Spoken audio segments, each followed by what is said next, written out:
சாமுண்டீஸ்வரி. ஏய் வா. வா. ஏ சாமுண்டீஸ்வரி, எப்படி இருக்க? நல்லா இருக்கியா? நல்லா இருக்கேன். உட்காரு.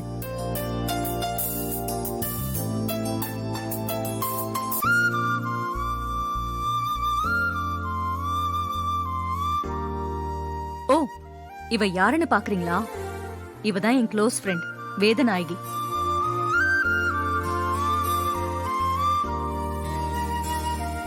பெரிய பிசினஸ் உமன். இவளை பாக்குறதே அபூர்வம். பிசினஸ் பிசினஸ்னு வெளிநாட்டுக்கு பறந்துகிட்டே இருப்பா.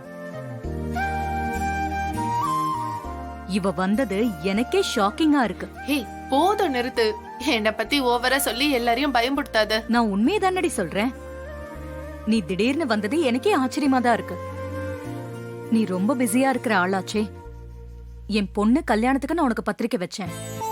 அதுக்கே நீ வருவியா மாட்டியான்னு நான் சந்தேகமா இருந்தேன். இப்போ திடீர்னு இப்படி வந்து சர்ப்ரைஸ் கொடுக்கற. சாரி சாமுண்டீஸ்வரி, உன் பொண்ணு கல்யாணத்தன்னைக்கு நான் பிசினஸ் விஷயமா லண்டன் வரைக்கும் போக வேண்டியிருக்கு. நீ வேற கல்யாணத்துக்கு அவசியமா வந்தாகணும்னு சொன்னியா? அதான் பொண்ணு மாப்பிளைய முன்னாடியே பார்த்து வாழ்த்திட்டு போலான்னு வந்தேன். அப்போ கல்யாணத்துக்கு நீ இருக்க மாட்டியா? இந்த தடவை நீ எப்படியும் கல்யாணத்துக்கு வருவேன்னு நினைச்சேன். சாரிடி, நானும் எப்படியாவது உன் டாட்டர் கல்யாணத்தை அட்டென்ட் பண்ணணும்னு தான் நினைச்சேன். ஆனா சிச்சுவேஷன் வேற மாதிரி இருக்கு. சரி, இட்ஸ் ஓகே.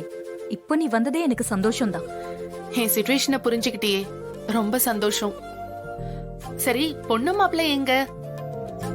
இவதான் என் பொண்ணு ரேவதி. வணக்கம் ஆண்டி. வணக்கம். எப்படிமா இருக்க? நல்லா இருக்கேன் ஆண்டி. ரேவதி, கால்ல விழுந்த ஆசீர்வாதம் வாங்கிக்க. என்ன ஆசீர்வாதம் பண்ணுங்க ஆண்டி. நல்லா இருமா, நல்லா இரு. எழுந்துருமா. உன்னோட மேரேஜ்க்கு என்னோட அட்வான்ஸ் வாழ்த்துக்கள். Thanks aunty. All the best. Chamundeeswari, பேசிக்கிட்டு இருந்ததுல மறந்துட்டேன். ரேவதிக்கு ஒரு கல்யாண கிஃப்ட் வாங்கிட்டு வந்திருக்கேன்.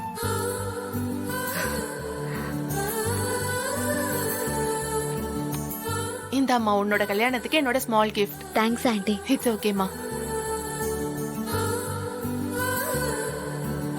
ரேவதி, ஆன்ட்டி கொடுத்த கிஃப்ட் என்னன்னு இப்பவே பார்க்கணும் போல இருக்கு.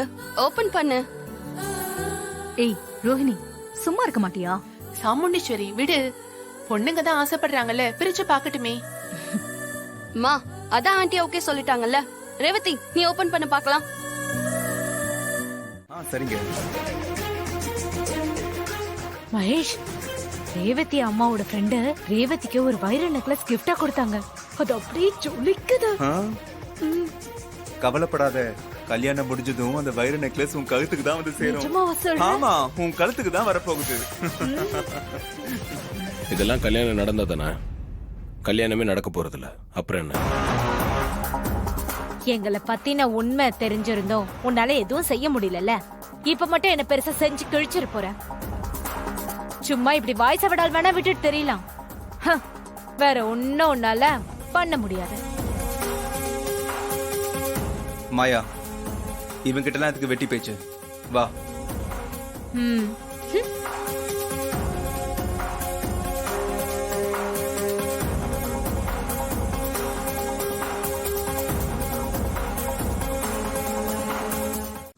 எனக்கு சூப்பரா இருக்கும்க்கா. ஆமா. அப்படியா? ரேவதி, டைமண்ட் நெக்லஸ் ரொம்ப சூப்பரா இருக்கு. எங்க நீ கொஞ்சம் போட்டுக்காமியே. ஏங்கா, இப்ப எதுக்கு? அப்புறம் போட்டுக்கிறேன். என்ன இப்படி சொல்ற? எவ்வளவு காஸ்ட்லியான நெக்லஸ், போட்டு பார்த்தா நல்லா இருக்கும்ல. அக்கா, நகைக்கெல்லாம் ஒரு அளவுக்கு மேல முக்கியத்துவம் கொடுக்க கூடாது. இத கிஃப்டா கொடுத்த ஆன்ட்டியோட மனசுதான் நான் பெருசா நினைக்கிறேன். இதுக்கு மேல விட்டா மாயா நம்ம ரேவதிய காலி பண்ணிடுவாளோ?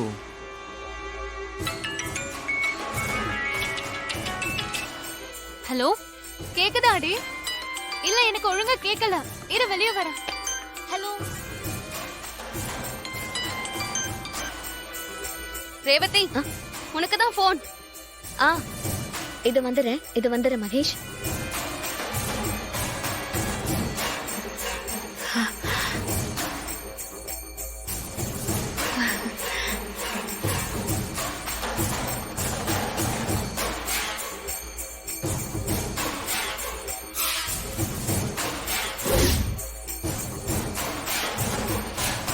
மாயா, இதுக்கு மேல ரேவதியை கம்பல் பண்ணாத.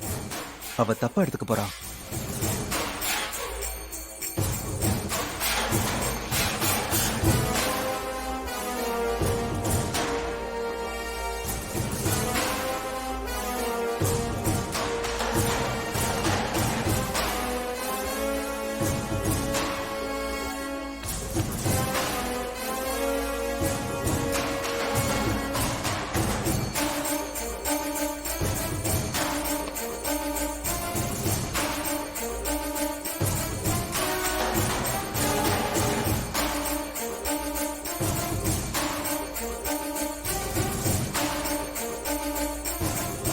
ஏய் ரேவதி, இங்கதானே ஜுவல் பாக்ஸ் இருந்தது. எங்க காணோம்? நான் தான் சொல்றேன். தானே இருந்தது. ஆமா, என்ன சத்தம்? இங்கதான் வச்சுட்டு வந்தேன். வா போய் பார்க்கலாம். என்னக்கா சொல்றீங்க?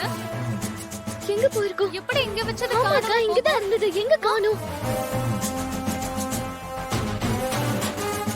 எங்க போயிருக்கோம்? இங்க வச்சது அதுக்குள்ள எங்க போயிருக்கோம்? அதான் எனக்கும் புரியலக்கா. அக்கா நல்லா பாரு, இங்கதான் எங்கேயாவது இருக்கும். நல்லா பார்த்துட்டு ஸ்வாதி, இங்கதான் இருந்துச்சு. என்ன ரேவதி இவ்ளோ கேர்லெஸ்ஸா இருக்க? டைமண்ட் நெக்லஸ் லட்சக்கணக்குல இருக்கும்.